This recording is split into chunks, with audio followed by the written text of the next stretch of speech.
오늘 함께 묵상할 성경 말씀은 신명기 1장 34절에서 46절 말씀입니다.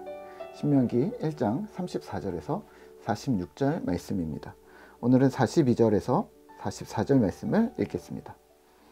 여호와께서 내게 이르시되 너는 그들에게 이르기를 너희는 올라가지 말라 싸우지도 말라 내가 너희 중에 있지 아니하니 너희가 대적에게 패할까 하노라 하시기로 내가 너희에게 말하였으나 너희가 듣지 아니하고 여호와의 명령을 거역하고 거리낌 없이 산지로 올라가매 그 산지에 거주하는 아모리 족속이 너희에게 마주 나와 벌떼같이 너희를 쫓아 세일산에서 쳐서 호르마까지 이른지라. 아멘.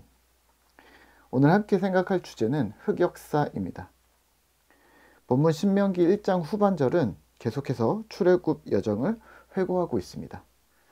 1장 중반까지는 12정탐꾼이 가데스 바네아에서 했던 보고에 대해 이스라엘이 두려움과 낙심으로 반응했던 사건을 다루었다면, 오늘 이어지는 본문에서는 그들의 낙심에 진노하신 하나님 그리고 그 앞에서 어쩔 줄 몰라 하며 자신들의 임의대로 행하여 전투에 크게 패했던 이스라엘의 좌충우돌을 상기시키고 있습니다. 내용은 이렇습니다. 12정탐꾼의 보고에 10명의 그 보고 중에 10명의 말한 그 보고에 마음이 쏠려서 불평과 불만을 했던 이스라엘 백성들을 향해 하나님은 진노하셨습니다. 34절 35절입니다. 여호와께서 너희의 말소리를 들으시고 노하사 맹세하여 이르시되 이 악한 세대 사람들 중에는 내가 그들의 조상에게 주기로 맹세한 좋은 땅을 볼 자가 하나도 없으리라. 40년 전에 이 자리에서 갈렙과 여호수아 둘만 가나안 땅에 들어갈 것이고 나머지는 들어가지 못할 것이다. 그리고 너희 때문에 내게도 진노하사 모세 자신도 가나안 땅에 들어가지 못하게 되었다는 사실을 다시 상기시킵니다. 그때 너희가 어떻게 행했었는가? 하나님의 진노에 대한 반응으로 하나님의 말씀을 무시하고 전쟁하러 나갔다 라고 말합니다. 41절입니다. 너희가 대답하여 내게 이르기를 우리가 여호와께 범죄하였사오니 우리 하나님께서 우리에게 명령하신 대로 우리가 올라가서 싸우리이다 하고 너희가 각각 무기를 가지고 경솔히 산지로 올라가려 할 때에 분명히 하나님께서 40절에서 너희의 방향을 돌려 광야로 들어가라고 하셨는데 이스라엘 백성들은 듣지 않았습니다. 다급해진 하나님이 말씀하십니다. 42절입니다. 여호와께서 내게 이르시되 너는 그들에게 이르기를 너희는 올라가지 말라 싸우지도 말라 내가 너희 중에 있지 아니하니 너희가 대적에게 패할까 하노라 하시기로. 올라가지 마라 싸우지 마라 너희가 패할 수 있다. 하나님께서 이렇게 말씀하셨는데 이스라엘 백성들은 어떻게 행동했을까요? 43절과 44절입니다. 내가 너희에게 말하였으나 너희가 듣지 아니하고 여호와의 명령을 거역하고 거리낌 없이 산지로 올라가매 그 산지에 거주하는 아모리 족속이 너희에게 마주 나와 벌떼같이 너희를 쫓아 세일산에서 쳐서 호르마까지 이른지라. 아멘. 이들이 돌아와 하나님 앞에 통곡합니다.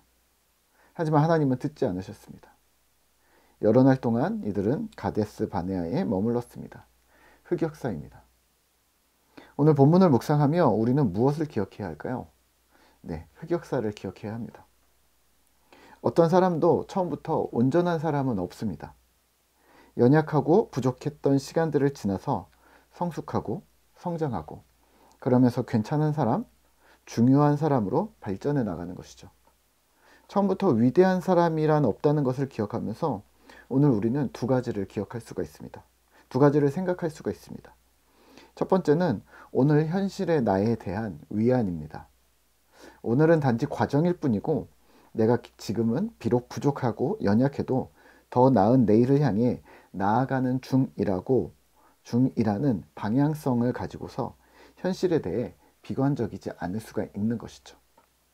동시에 두 번째는 그래서 내일은 더 나은 삶으로 더 나은 인격으로 성숙해 나가야 하는 사명을 갖게 되는 것이죠. 그렇다면 오늘 나는 그대로 있으면 안 되는 것이죠. 이불 속에서 지난 날을 돌아보며 이불킥하면서 후회하는 것은 과거에 사로잡힌 삶입니다. 그 흑역사를 반복하지 않기 위해서 같은 상황과 현상 속에서 내가 흔들리지 않기 위해서 오늘의 나는 신자로서 또 준비를 해야 하는 것이죠. 2024년 한 해가 시작되었는데요. 지금이라도 이제 1년을 계획하셔야 합니다. 무엇에 중점을 두고 살아갈 것인지, 하나님의 은혜를 어떻게 나와 내 가정에 안착시킬 것인지, 그래서 2024년 연말 12월이 될 때는 어떻게 더욱 성숙한 신자가 될 것인지 차근히 준비하셔야 한다는 말입니다. 혹시 한 해를 시작하면서 도저히 무엇을 해야 할지 모르는 분들이 있다면 이렇게 부탁드리고 싶습니다. 첫 번째는 말씀 묵상이 좋은 신앙의 습관으로 자리 잡게 하셔야 합니다. 아침에 일어나시면 커피를 마시거나 신문을 보거나 SNS를 하거나 하는 루틴이 있잖아요. 거기에 말씀 묵상이 한 자리를 만들어야 합니다. 매일매일 조금씩 쌓여가는 그 묵상이 하나님과 나와의 친밀함을 만들어낼 것이기 때문입니다. 새해부터는 큐티책을 구입하시고, 잘 안 된다면 정기구독도 하시고, 자꾸 까먹는다면 핸드폰에 7시로 알람을 맞추시고 매일 아침마다 정해진 시간마다 묵상 시간을 가지셔야 합니다. 두 번째는 묵상과 함께 기도하셔야 합니다. 묵상은 번갯불에 콩 볶듯 하는 것이 아니라는 것을 이미 잘 아실 텐데요. 묵상하시고 마무리로 기도를 하시되 말씀에 대한 내용, 첫 번째, 두 번째는 오늘 하루를 위해 오늘 하루를 하나님께 의탁하는 기도, 세 번째, 가정과 교회 공동체, 또 나라와 이 시대를 위해서 기도하셔야 합니다. 한 줄 하셔도 괜찮습니다. 하고 안 하고의 문제이지 길게 했는가 짧게 했는가의 문제는 아닙니다. 지금 우리에게 필요한 것은 10분입니다. 세 번째, 삶을 말씀과 연결시키는 하루가 되셔야 합니다. 사람을 만나 대화를 할 때, 또 무언가 어떤 업무를 처리하실 때 진행하면서 혹은 돌아보면서 오늘의 묵상과 연결시켜 보셔야 합니다. 하루를 돌아보면서 저녁 때 하셔도 괜찮고요. 또는 실제 누군가 대화를 하면서도 혹은 식사를 하면서도 가능합니다. 왜냐하면 말씀은 실제 삶이기 때문입니다.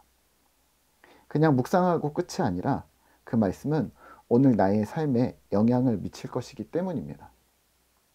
이런 원칙하에 여러 가지 계획을 스스로 세우실 수 있으실 텐데요. 한 해를 이렇게 한번 도전하면 어떨까요?